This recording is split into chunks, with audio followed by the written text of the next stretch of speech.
Safety footwear, and what tests do we do on our work boots to make sure they comply with the Australian standards for slip resistance? So when we're looking at a slip resistant work boot, this is a very important one to look at, because if you wear a slip resistant outsole on your work boots, it can reduce the chance of slips and falls in the workplace by 54%, and up to 11% of grease burns in hospitality workers are preceded by a slip and fall. So you can imagine you're walking on a newly mopped floor, you're packing down for the night, you slip and put your hand in either the fryer or on the hot plate or something like that. So 11% of all those injuries are preceded by a slip.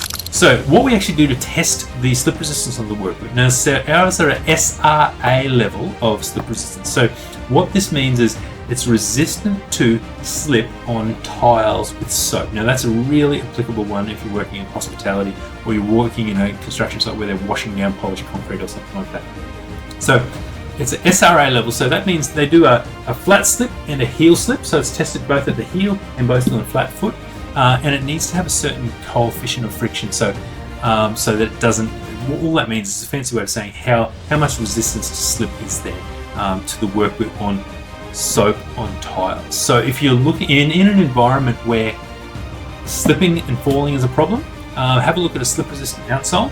So if you need a work boot that's slip resistant but also supports and cushions your feet and makes your feet feel more comfortable across the workday, have a look at the Ergonix Helium work boot at ergonix.com.au.